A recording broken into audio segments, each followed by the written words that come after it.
sound of steel shears slicing through hair echoed across the dusty yard like a death knell, and Fiona Sutherland felt each cut as if the blades were severing her very soul.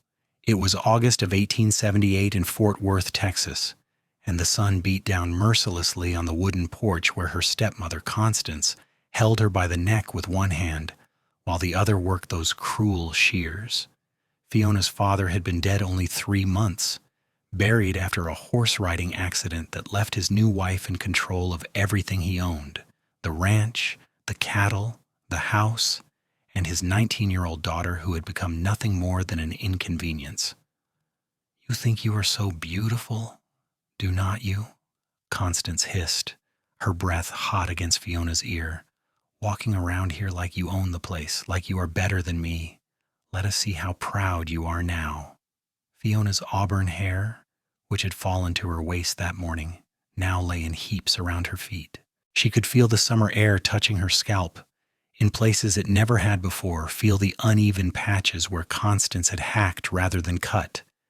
Tears streamed down her face, but she refused to make a sound. She would not give this woman the satisfaction. When the last lock fell, Constance grabbed Fiona by the arm and dragged her toward the front gate. Fiona stumbled, her legs weak beneath her, her mind unable to process what was happening. This could not be real. This had to be some kind of nightmare. "You want to act like you do not belong here? Fine." Constance shoved her through the gate with surprising strength.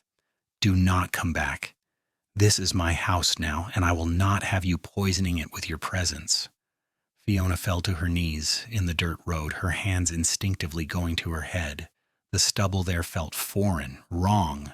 She looked back at the house where she had grown up, where her mother had died when she was just 7, where her father had raised her with gentle hands and kind words. Constance stood at the gate triumphant, and then slammed it shut with a finality that made Fiona's chest tighten. For a long moment she simply knelt there in the dust, unable to move. The sun was beginning its descent toward the horizon, painting the sky in shades of orange and pink. Beautiful, she thought distantly. The world could still be beautiful, even when her own had just shattered. She did not know how long she stayed there. Long enough for the shadows to lengthen, long enough for her knees to ache and her throat to burn with thirst. She had nothing. No money, no possessions, not even a proper covering for her ruined head. The simple cotton dress she wore was all that remained to her. The sound of hoofbeats brought her head up. A rider was approaching from the west, silhouetted against the setting sun. For a moment Fiona considered running, hiding, but her body would not obey. She remained kneeling in the road, a pathetic figure that she knew must look half mad. The rider drew closer, and she could make out more details. A man, tall in the saddle, wearing a dark hat and duster coat despite the heat. His horse was a beautiful palomino, well cared for and strong. He slowed as he approached, then stopped entirely about 10 feet from where she knelt. Fiona waited for him to ride past, to avert his eyes from her shame, and continue on his way. That was what decent people did when they encountered something too uncomfortable to acknowledge. Instead, he dismounted with easy grace and took a few steps toward her. "Madam?" His voice was deep, with a slight drawl that marked him as someone who had spent his life in Texas. "Are you hurt?" Fiona tried to speak, but her throat was too dry. She shook her head instead, then immediately regretted the movement as it reminded her again of her shorn scalp. He came closer, and she finally got a good look at his face. He was young, perhaps 24 or 25, with sun-bronzed skin and dark brown eyes that held genuine concern. A few days' worth of stubble shadowed his jaw, and his dark hair curled slightly beneath his hat. He was handsome in a rugged way, the kind of man who spent his days working under the sun rather than in an office. "My name is Wade Parker," he said, crouching down so he was closer to her level. His eyes took in her appearance without judgment, though she saw them pause on her head. What happened to you?" "My stepmother," Fiona managed to croak out. "She cut my hair. She threw me out." Wade's jaw tightened, and something dangerous flashed in his eyes before he controlled it. "That is cruel beyond measure. Do you have anywhere to go? Family? Friends?" Fiona shook her head. Her father had been a solitary man after her mother's death, focused on building his ranch and raising his daughter. They had acquaintances in town, but no one she could truly call a friend. Her mother's family had been back east, and she had no way of reaching them even if they would take her in. "I have nothing," she whispered. "I am nothing." "That is not true." Wade's voice was firm, and he reached out to gently touch her shoulder. "You are a person who has been treated abominably, but you are not nothing. Hair grows back." The simplicity of the statement struck her. Hair grows back. Such a basic truth, but in that moment it felt profound. Yes, her hair would grow back. The shame she felt right now would not last forever. Nothing Constance had done to her was permanent, even if it felt that way in this moment. "I do not even know your name," Wade said gently. "Fiona. Fiona Sutherland." "Well, Miss Sutherland, I cannot leave you here in the road. I am heading into Fort Worth now to get supplies, but I have a camp about 5 miles west of here. It is not much, but it is clean and safe. Would you allow me to take you there, at least for tonight, so you can rest and figure out what you want to do next?" Fiona looked up at him, searching his face for any sign of ill intent. She found none. His eyes were honest, his expression open. She had always prided herself on being a good judge of character, and everything about Wade Parker told her he was a decent man. "I do not want to be a burden," she said softly. "You would not be." He stood and offered her his hand. "Come on, let us get you somewhere safe." She took his hand and let him help her to her feet. Her legs were stiff and unsteady, and Wade kept a supporting hand on her elbow until she found her balance. He led her to his horse, then paused. "I am going to lift you up onto the saddle, if that is all right. We will ride double into town first. I want to get you some water and food, and maybe a hat to cover your head from the sun." Fiona nodded, grateful for his thoughtfulness. He lifted her with ease, settling her on the saddle before swinging up behind her. His arms came around her to grasp the reins, and Fiona felt suddenly, acutely aware of his presence, the solid warmth of his chest against her back, the strength in the arms that bracketed her. She had never been this close to a man who was not her father. They rode in silence toward Fort Worth, the town proper only about a mile down the road. The streets were quieter now as evening fell, but there were still enough people out to make Fiona self-conscious. She felt their stares, heard the whispers. Wade seemed to sense her discomfort because he urged the horse faster, heading straight for the general store. He dismounted first, then helped her down. "Wait here," he said, and disappeared inside the store. Fiona stood by the horse, keeping her eyes down, one hand absently stroking the Palomino's neck. The horse turned its head to nuzzle her shoulder, as if offering comfort. Despite everything, she found herself smiling slightly at the gesture. Wade emerged a few minutes later carrying a bundle.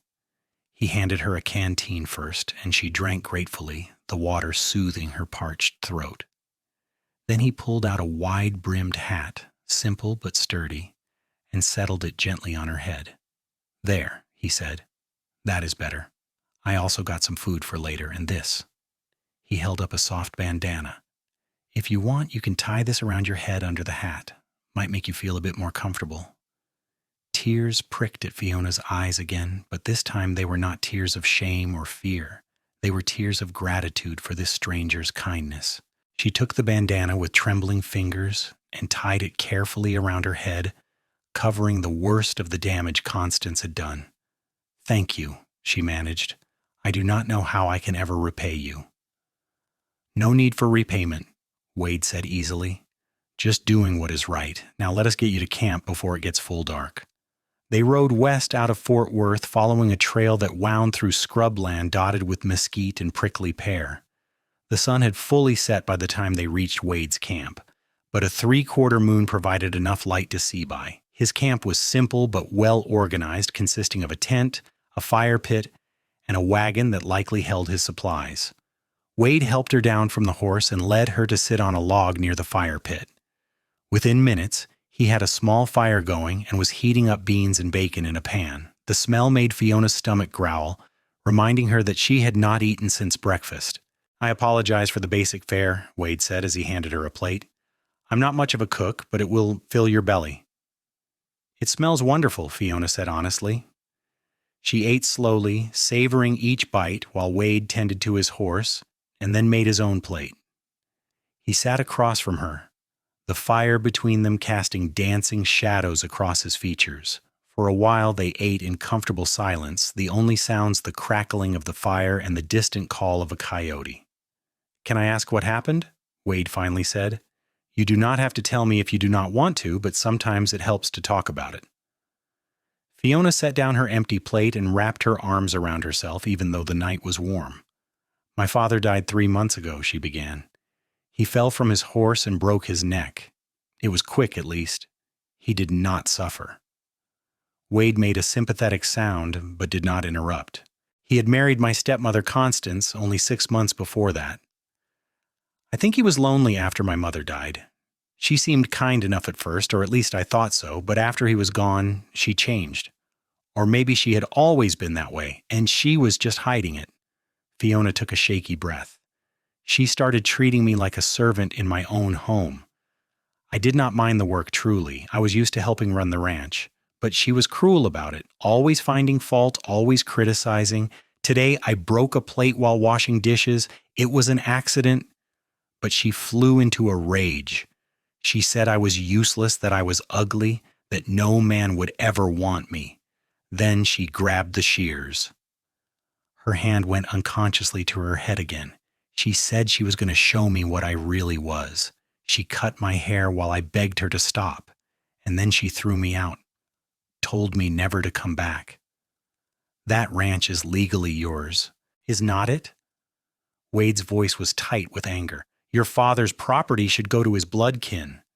"I do not know," Fiona admitted. "He married her. Maybe that changes things. And even if I have a legal claim, I have no money for a lawyer, no way to fight her. She has already locked me out. There are laws against what she did to you, what she is doing." "Maybe." Fiona looked into the fire, watching the flames dance. "But who would take my word over hers? She is the widow. She will say I was disobedient, disrespectful, that she had every right to discipline me and send me away." Wade was quiet for a moment, clearly troubled. "Where will you go?" he finally asked. "I do not know." The admission felt like defeat. "I have no money, no skills beyond running a ranch. I suppose I could try to find work in town as a maid or a cook, but looking like this?" She gestured to her head. "I doubt anyone would hire me." "Hair grows back?" Wade said again. And this time Fiona felt a small smile tug at her lips despite everything. "You keep saying that." "Because it is true. In a few months, you will have hair again. In a year, no one will ever know this happened. But more than that, Miss Sutherland, what happened to you does not define you. You are more than your hair, more than what that cruel woman did to you." Fiona met his eyes across the fire and felt something shift in her chest. This man, this stranger, had shown her more kindness in a few hours than her own stepmother had in months. More than that, he seemed to truly see her as a person, not just as a victim or a burden. "Please, call me Fiona," she said softly. "After everything you have done for me, formality seems unnecessary."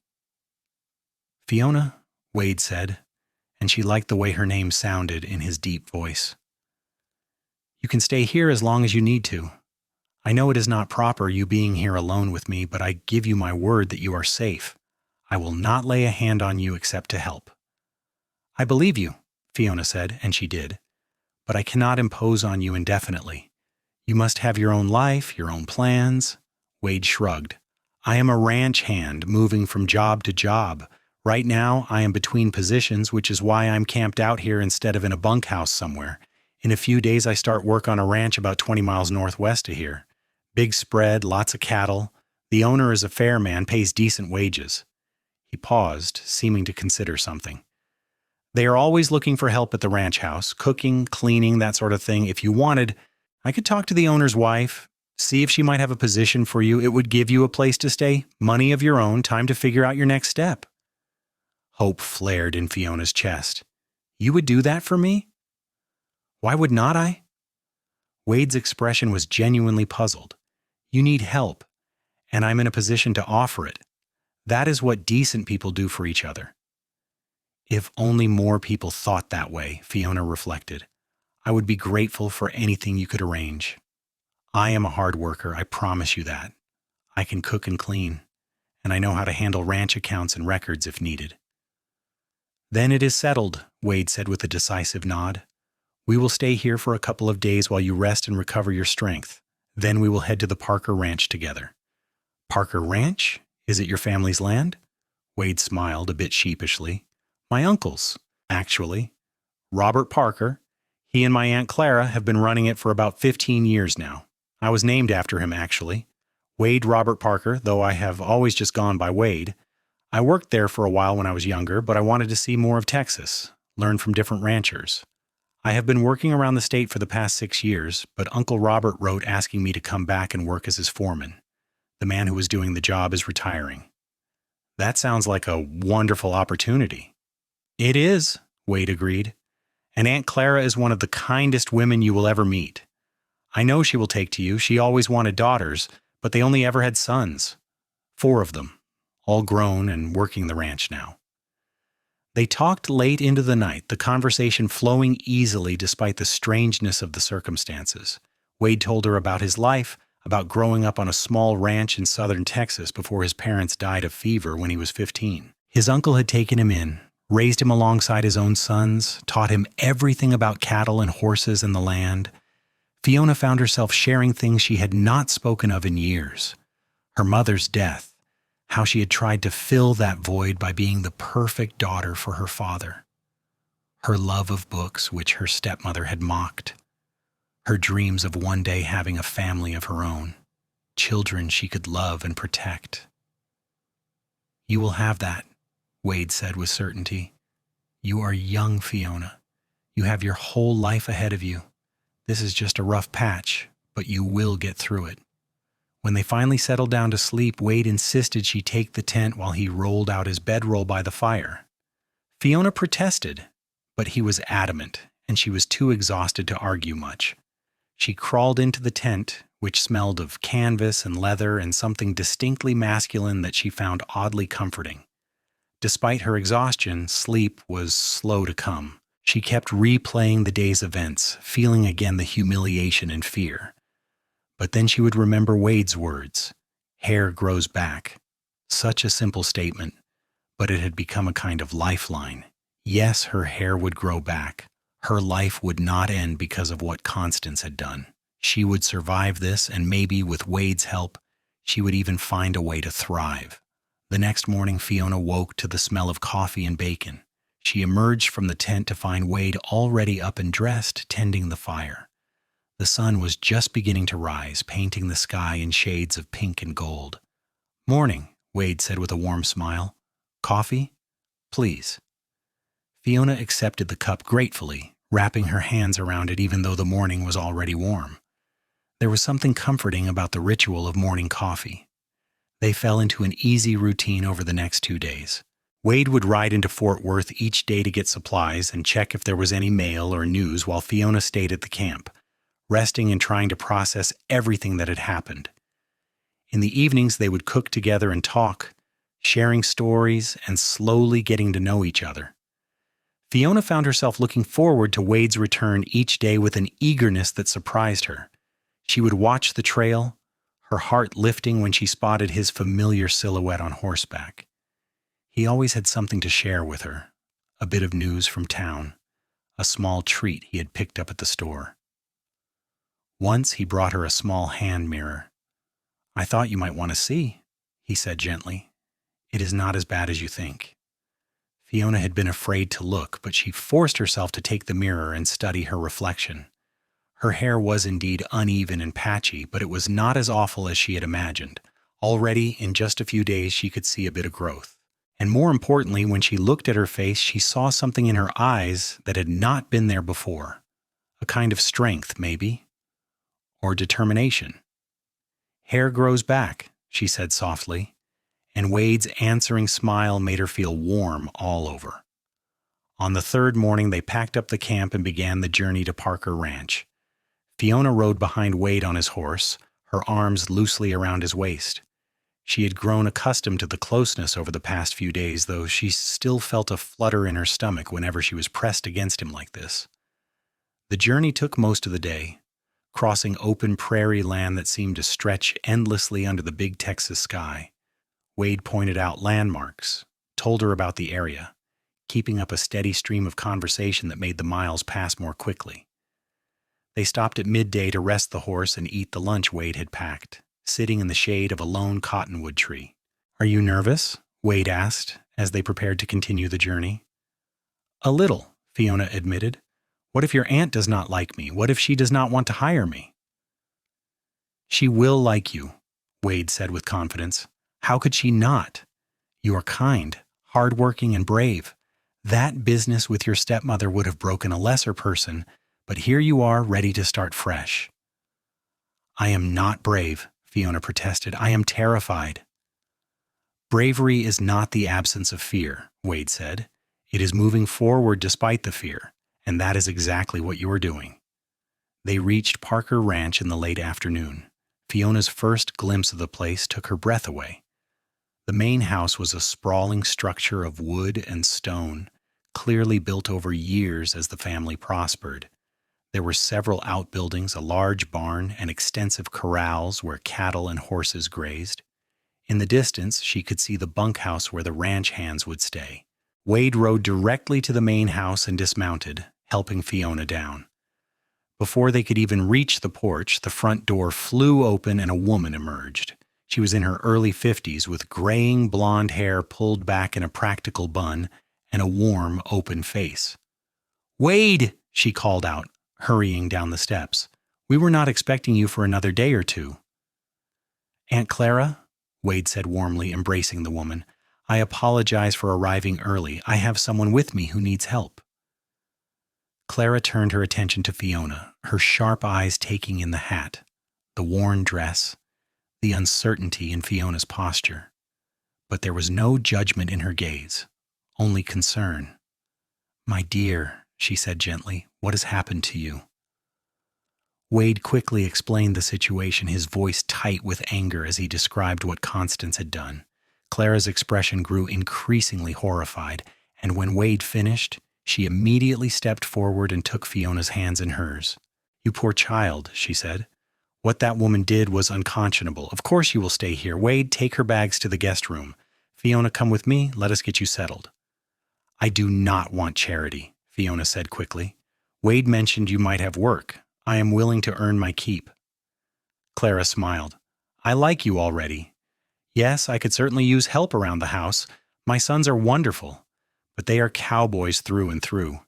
They can handle any work outdoors, but inside they are useless. And Robert and I are not getting any younger. Having an extra pair of hands would be wonderful." She led Fiona inside, still holding her hand like she was afraid Fiona might disappear. The interior of the house was warm and welcoming, with comfortable furniture and the smell of baking bread in the air. "I do not have any bags," Fiona said quietly. "I left with only the clothes on my back." Clara's expression tightened, but she simply nodded. "Then we will get you some new things. I have dresses that might fit you, and we can make adjustments as needed. But first, let me show you to your room. You must be exhausted from the journey." The guest room was small but charming, with a comfortable-looking bed, a washstand, and a window that looked out over the ranch. Fiona felt tears prick her eyes again at the simple kindness of being given a space of her own. "I will leave you to freshen up," Clara said, "and we come down whenever you're ready. We eat supper at 6, but there is no rush. Take your time." After Clara left, Fiona sat on the edge of the bed and let herself cry.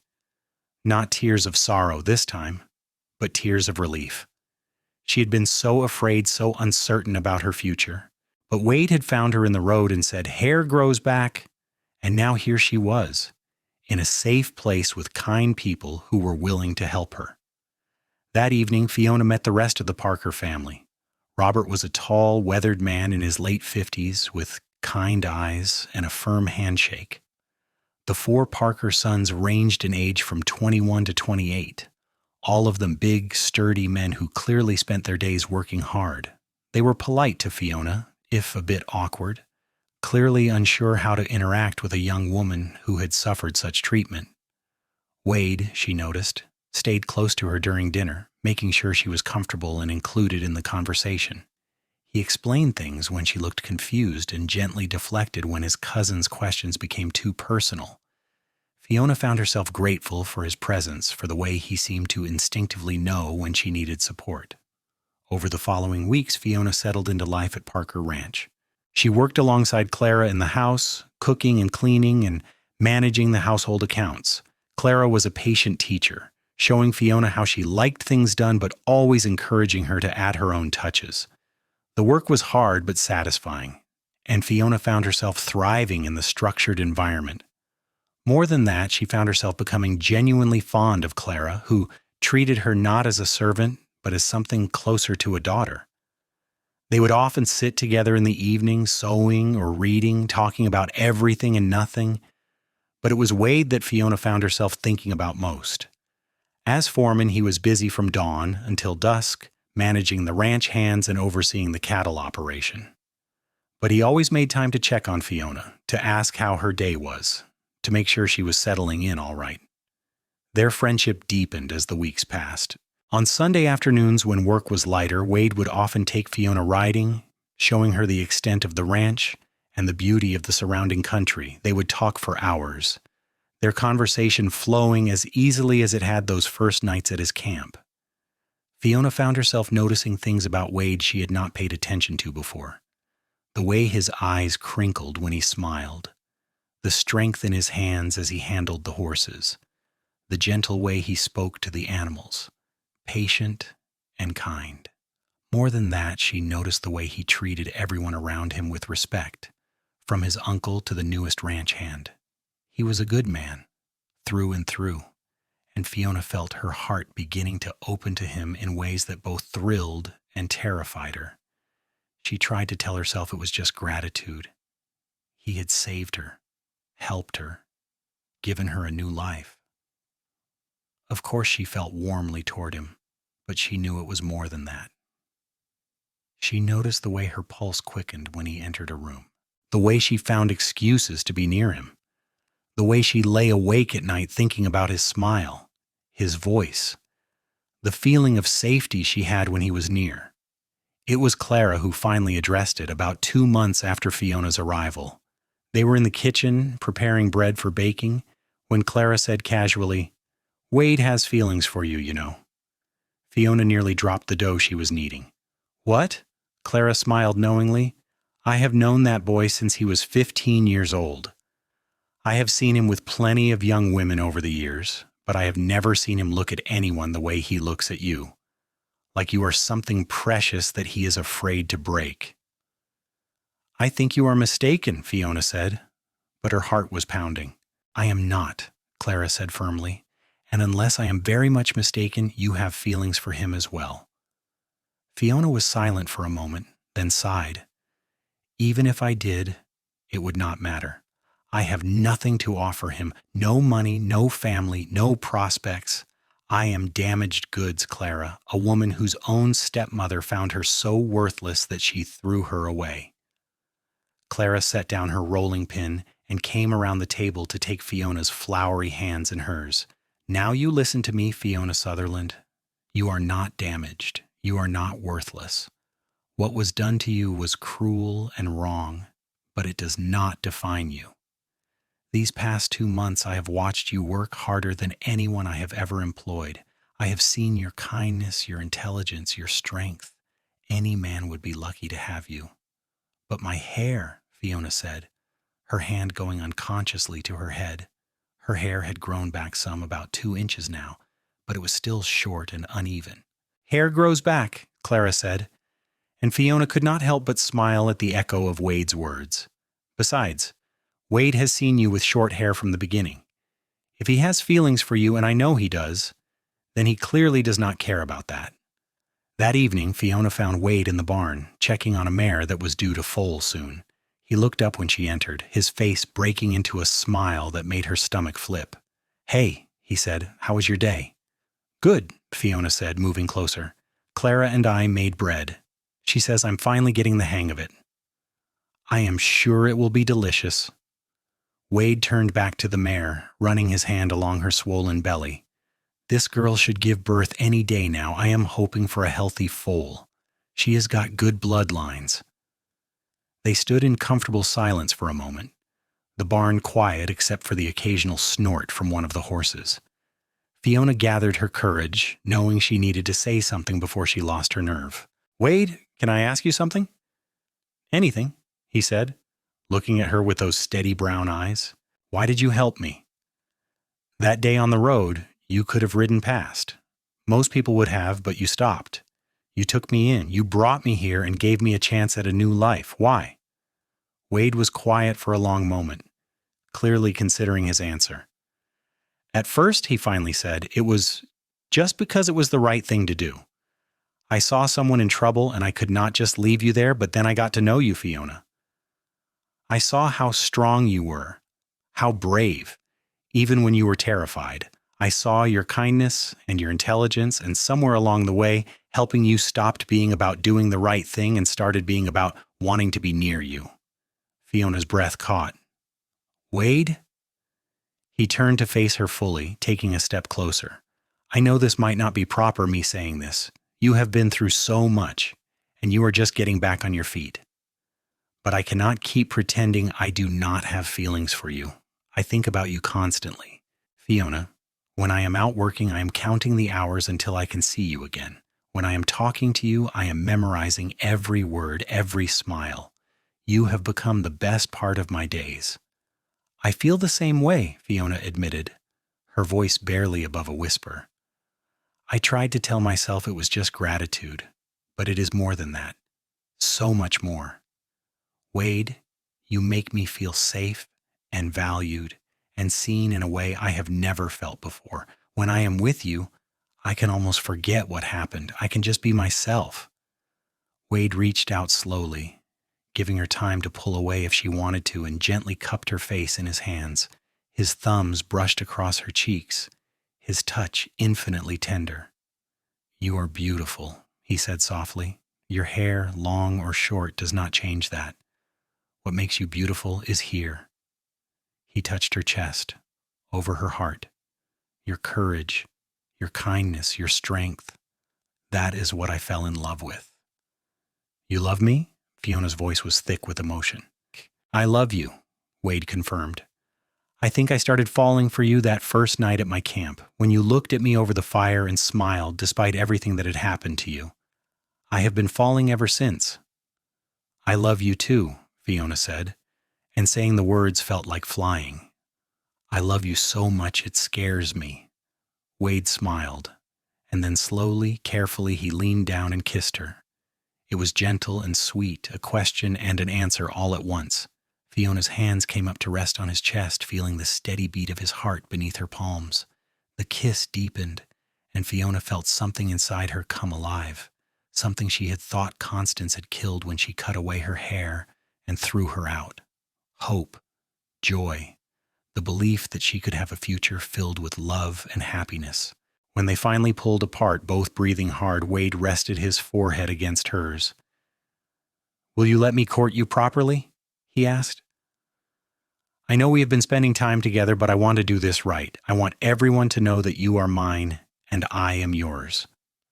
"Yes," Fiona said, laughing through the tears that were streaming down her face. "Yes, I would like that very much." They courted for 3 months, and they were the happiest months of Fiona's life.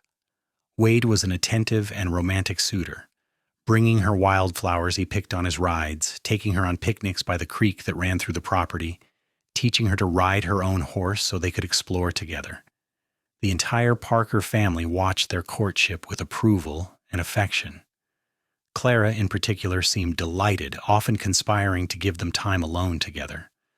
Robert treated Fiona more and more like a daughter, asking her opinions on ranch matters and including her in family decisions. As fall turned to winter, Fiona's hair grew longer. It reached her shoulders by November, and Clara helped her trim it evenly so it looked intentional rather than accidental. Looking at herself in the mirror, Fiona hardly recognized the terrified girl who had knelt in the road in August. She looked healthy and happy, with color in her cheeks and light in her eyes. On Christmas Eve, as snow fell gently outside and the family gathered in the warm living room, Wade asked Fiona to take a walk with him. She bundled up in a coat Clara had given her and followed him outside, her hand tucked into his arm. He led her to the barn, which had been transformed. Lanterns hung from the rafters, casting a warm glow over everything. Someone had spread fresh hay and blankets in one of the empty stalls, creating a cozy nest. "Wade, what is this?" Fiona asked, delighted. "I wanted to do this somewhere private," Wade said, his voice nervous in a way she had never heard before. "Somewhere that was just ours. The barn felt right because this is where we first told each other how we felt." He took both her hands in his and dropped to one knee. Fiona gasped, her free hand flying to her mouth. "Fiona Sutherland, you came into my life when I least expected it, and you changed everything. You made me want to be a better man, to build a life worth living. I love you more than I thought it was possible to love another person. Will you marry me? Will you let me spend the rest of my life showing you how much you are loved and valued?" "Yes," Fiona said, pulling him to his feet so she could kiss him. "Yes, yes, 1,000 times yes." Wade produced a simple gold ring from his pocket, a delicate band with a small diamond. "It was my mother's," he said as he slipped it onto her finger. "Uncle Robert kept it for me. I cannot think of anyone better to wear it." They married in early February of 1879 in a simple ceremony at the ranch with the Parker family and a few close friends in attendance. Fiona wore a dress Clara had helped her make, cream-colored silk with lace at the collar and cuffs. Her hair, now nearly to her shoulders, was styled simply but prettily, with small flowers woven through it. As she walked down the makeshift aisle in the Parkers' living room toward where Wade waited, looking handsome in his best suit, Fiona thought about how far she had come. 6 months ago she had been broken and abandoned, certain her life was over. Now she was marrying the man she loved, surrounded by people who had become her family. When Wade took her hands and said his vows, his voice was steady and sure. "I promise to love you and cherish you for all the days of my life. I promise to be your partner, your friend, your supporter in all things. I promise to remind you every single day how precious you are." Fiona's vows were equally heartfelt. "I promise to love you with all that I am. I promise to stand beside you through whatever comes. I promise to build a life with you filled with joy and love and laughter. You saved me, Wade. In every way a person can be saved. I will spend my life being worthy of that gift." Their first year of marriage was busy and happy. Clara gave them a small house on the ranch property, a cozy 2-bedroom structure that had been used for storage. They spent weeks fixing it up, painting and repairing and making it their own. Fiona proved to have a talent for creating a warm, welcoming home, and Wade would often come in from a long day of work to find dinner ready, the house clean, and his wife waiting with a smile and a kiss. But it was not all domestic bliss. Fiona also proved herself invaluable to the ranch operation. She took over the account, keeping entirely her neat handwriting and sharp mind for numbers, making quick work of tasks that had previously taken Robert hours. She also started a vegetable garden that produced enough to feed not just their household, but the bunkhouse as well. Wade, for his part, proved to be an excellent foreman. The ranch prospered under his management, the cattle herds growing and the horses developing a reputation for quality. He worked long hours but always made time for Fiona, never taking her for granted or assuming she would always be there. They talked about everything, their communication open and honest. When Fiona had nightmares about Constance, Wade held her and reminded her that she was safe. When Wade worried about making a mistake that would cost his uncle money, Fiona talked through the problems with him and helped him find solutions. In the spring of 1880, Fiona discovered she was pregnant. She told Wade one evening after dinner, unable to keep the news to herself any longer. He swept her into his arms and spun her around, laughing with pure joy. "We are going to be parents," he said, his eyes bright with tears. "Fiona, we are going to have a baby." "Are you happy?" she asked, even though she could see that he was. "Happy does not even begin to cover it," Wade said, kissing her soundly. "I'm over the moon. I am the luckiest man alive." The pregnancy was not easy. Fiona was sick for the first few months, and Clara had to take over some of her household duties. But Wade was attentive and patient, holding her hair when she was ill, bringing her crackers and tea, never complaining about the times she was too tired to do more than lie in bed. As her belly grew, so did Fiona's excitement. She sewed tiny clothes and blankets, prepared the second bedroom as a nursery, read every book about babies she could get her hands on. Wade built a beautiful cradle, working on it in the evenings by lamplight, each detail crafted with love. In December of 1880, just over 2 years after Wade had found Fiona in the road, she went into labor. It was long and difficult, lasting nearly 20 hours. Clara and a midwife from town attended her, while Wade paced outside, nearly frantic with worry. But when he finally heard the thin, angry cry of a newborn, he burst into the room despite Clara's protests. Fiona lay exhausted in the bed, her hair damp with sweat, but she was smiling. In her arms was a tiny, red-faced baby. "It is a boy," she said softly. "Wade, we have a son." Wade approached slowly, almost reverently, and looked down at his child. The baby had stopped crying and was looking around with unfocused eyes, one tiny fist waving in the air. "He is perfect," Wade breathed. "He is absolutely perfect. You are amazing, Fiona. You did such a good job." They named him William, after Wade's father, with the middle name Robert for Wade's uncle. Little William was a healthy, sturdy baby who quickly became the center of their world. Wade proved to be a devoted father, getting up in the night to bring the baby to Fiona for feeding, changing diapers without complaint, rocking William to sleep while singing off-key lullabies. Watching Wade with their son, Fiona often found herself overwhelmed with gratitude. She thought about the girl she had been, kneeling in the dust with her head shaved, certain her life was over. She had been so wrong. Her life had not ended that day. In many ways, it had truly begun. Over the next few years, their family grew. A daughter, Frances, was born in 1882, followed by another son, Henry, in 1884. Their little house became fuller and louder and infinitely more chaotic. But Fiona could not imagine it any other way. Wade continued to excel as foreman, eventually becoming a partner in the ranch when Robert decided to semi-retire. The Parker Ranch became known throughout Texas for its quality cattle and honest dealings.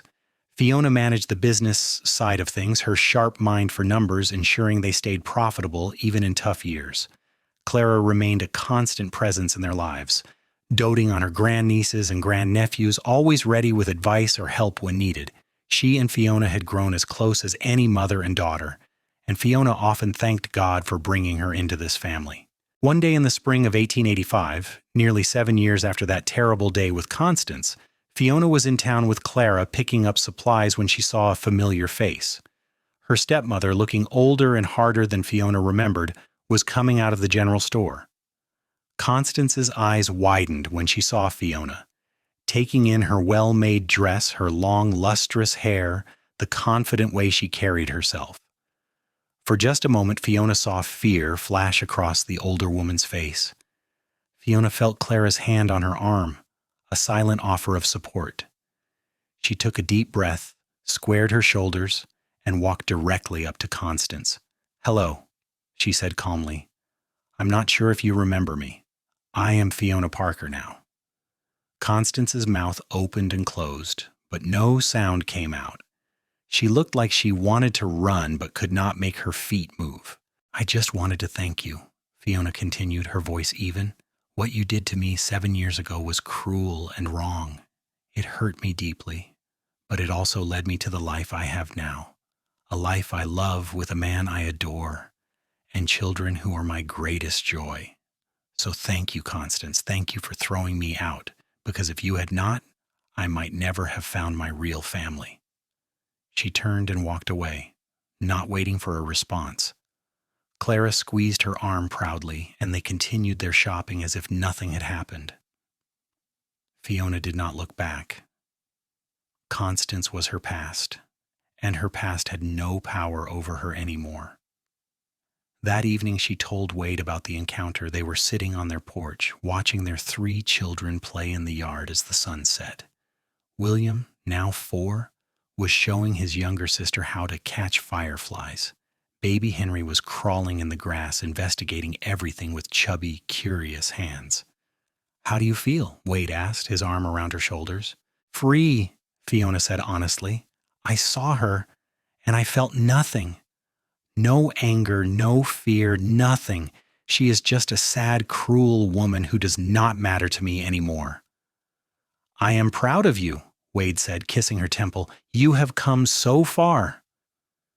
We have come far, Fiona corrected.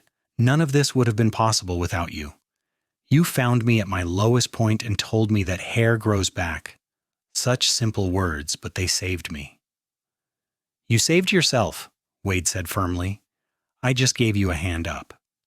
Everything else, all of this, he gestured to their home, their children, their life. You built this. You fought for this. You deserve this.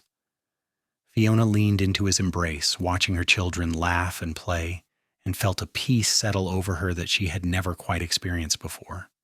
She thought about the journey that had brought her here, from that dusty road to this moment. It had been hard and painful and terrifying at times, but every step had been worth it. Her hair had grown back, just as Wade said it would. But more than that, she had grown back. The scared, broken girl had become a strong, confident woman. The abandoned daughter had become a beloved wife and mother. The person who had been told she was worthless had built a life of immeasurable worth. As the stars began to appear in the darkening sky, William came running up to the porch, a firefly cupped gently in his hands. Mama, Papa, look, he said excitedly. I caught one. Is not it beautiful? It is very beautiful, Fiona agreed, smiling at her son's wonder. But remember, we have to let it go. Beautiful things should not be caged. William carefully opened his hands, and they all watched as the firefly rose into the air, its light blinking as it flew away to join its companions. Wade pulled Fiona closer, and she rested her head on his shoulder, their children playing at their feet, their future stretching out before them bright and full of promise. This, she thought, was what happiness looked like. This was what home felt like. And she would never, ever take it for granted. Years continued to pass in a blur of busy, happy days. The children grew, the ranch prospered, and Wade and Fiona's love only deepened with time. They had their challenges, certainly. There were years when the cattle prices were low, when drought threatened their livelihood. There were illnesses and accidents, the normal trials of life. But through it all, they faced everything together. Wade never made a major decision without consulting Fiona, valuing her opinion and her intelligence. Fiona never doubted that she was loved and cherished because Wade showed her every single day through both words and actions. When William was 10, he asked his parents how they had met. They were all sitting around the dinner table, and Fiona felt her heart clench at the question. She had known this day would come eventually, but she still was not sure how much to tell her children. Wade reached across the table and took her hand, giving her the choice. Fiona took a breath and began. When I was 19, something very bad happened to me. My stepmother was cruel, and she hurt me and threw me out of my home. I had nowhere to go and no one to help me. But then your father came along. He found me when I needed help the most, and he gave me a chance at a new life. Was she mean to you because you were bad? Frances asked, her young face troubled. No, sweetheart, Fiona said firmly. I was not bad. Some people are just cruel, and they hurt others for no good reason. What she did to me was wrong, but good came from it because it brought me to your father and to all of you. I am glad Papa found you, William said seriously. You are the best mom in the whole world. Fiona felt tears prick her eyes. And you three are the best children in the whole world. Tell us more about how you met, Frances urged. Was Papa handsome? Wade laughed. I hope your mother thought so. I did, Fiona said, smiling at him across the table. I thought he was the most handsome man I had ever seen. But more than that, he was kind. He saw me at my worst moment and treated me with dignity and respect. He told me that hair grows back. Why would he tell you that? William asked, confused. Fiona hesitated, then decided her children deserved the truth. Because my stepmother had cut off all my hair before she threw me out. She wanted to humiliate me, to make me feel worthless. But your father reminded me that hair grows back, and he was right. In a few months, I had hair again. But more importantly, he taught me that the bad things that happen to us do not have to define us. We can grow past them. We can heal. The children were quiet for a moment, processing this. Then Henry, who at 5 was the baby of the family but wise beyond his years, said, I am glad she cut your hair, Mama. Fiona was shocked. What? Henry, why would you say that? Because if she had not, you would not have been in the road for Papa to find, and then you would not have gotten married, and then we would not have been born. So I am glad she cut your hair. Out of the mouths of children, Fiona thought, stunned by his logic. He was right. If Constance had not been cruel, Fiona's entire life would have been different. She might have stayed at that ranch, might have eventually married someone from town, might have had a completely different life. And while that life might have been fine, it would not have been this life. This perfect, wonderful life with Wade and their children. You know what, Henry? She said, her voice thick with emotion. You are absolutely right. I am glad too. That night, after the children were in bed, Wade and Fiona sat on their porch as they often did, watching the stars. The night was quiet except for the chirp of crickets and the distant call of an owl. Do you ever think about what your life would have been like if I had not stopped that day? Wade asked quietly. Sometimes, Fiona admitted, but not with regret. Yes, I went through something terrible, but it led me here, to you, to our children, to this life. I would not change that for anything. I think about it all the time, Wade confessed. What if I had taken a different road that day? What if I had ridden past you? What if I had not stopped to help? I might have missed out on the greatest blessing of my life. But you did stop, Fiona said, turning to look at him. You stopped, and you helped, and you changed everything. That is who you are, Wade, a good man who does the right thing. You make me want to be that man, Wade said. Every single day you inspire me to be better. They sat in comfortable silence for a while, just being together. Then Fiona said, I was thinking we should expand the garden next spring. Maybe add some fruit trees. The children are getting bigger. They eat more every day. That sounds like a fine idea, Wade said, and I was thinking we might need to add on to the house soon. The children are not going to fit in those small bedrooms forever. William will want his own room within a few years, Fiona agreed. He is getting to that age. Hard to believe he is almost 11, Wade said, shaking his head. Seems like just yesterday you were telling me you were pregnant with him. Time moves fast, Fiona said. Oh, too fast sometimes. I wish I could slow it down, make these days last longer. We will make the most of the time we have, Wade said, pulling her close. That is all anyone can do. They continued to do just that, making the most of their time together. The years rolled on, bringing changes and challenges and joys. The children grew into fine young adults. William followed in his father's footsteps, taking naturally to ranch work and showing a keen business sense. Frances proved to have her mother's intelligence and her father's kindness, becoming a teacher at the local school. Henry, the baby, surprised everyone by showing a talent for horses, training them with a patience and skill that even Wade admired. Clara passed away peacefully in her sleep in 1895 at the age of 70. The entire family mourned her loss deeply, but they took comfort in knowing she had lived a long, full life surrounded by people who loved her. Robert followed her 2 years later, leaving the ranch fully in Wade and Fiona's hands. By the turn of the century, Wade and Fiona were in their early 40s, their children grown and starting families of their own. William married a lovely young woman from town and gave them their first grandchild in 1901. Frances married a fellow teacher, a kind man who made her laugh. Henry, true to form, married a woman who loved horses as much as he did. The house that had once been just for two now regularly overflowed with children and grandchildren, noise and laughter echoing off the walls. Fiona loved every chaotic moment of it.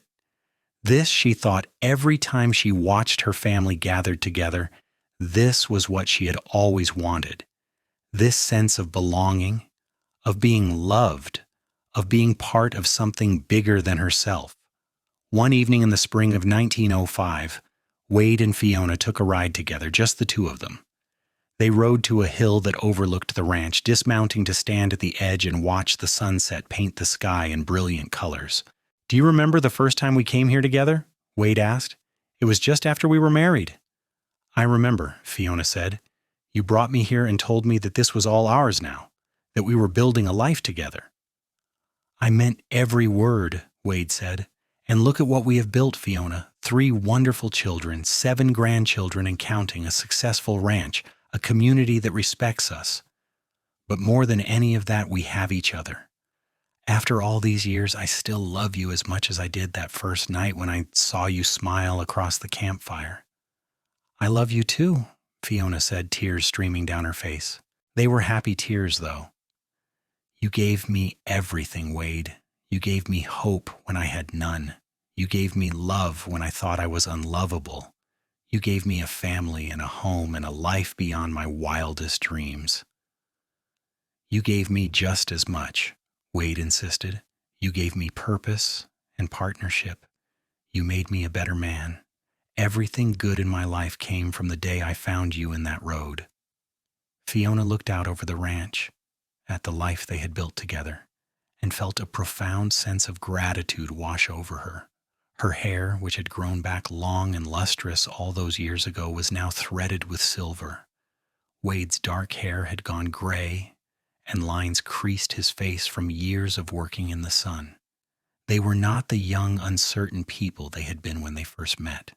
They were middle-aged now, entering the autumn of their lives. But they were together, and they were happy. And that, Fiona thought, was all that really mattered. The sun dipped below the horizon, and the first stars began to appear in the darkening sky.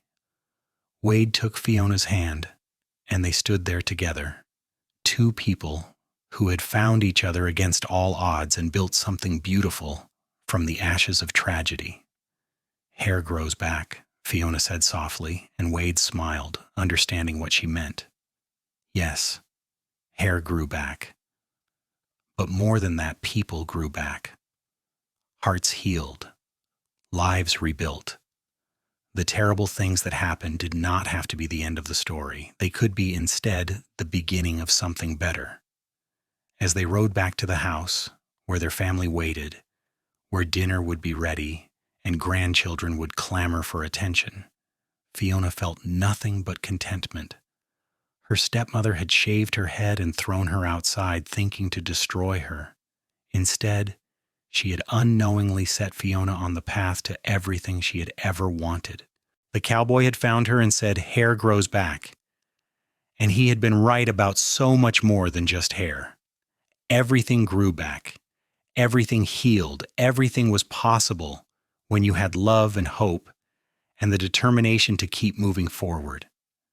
Their story was one of resilience and redemption, of finding light in the darkest moments, of building joy from sorrow.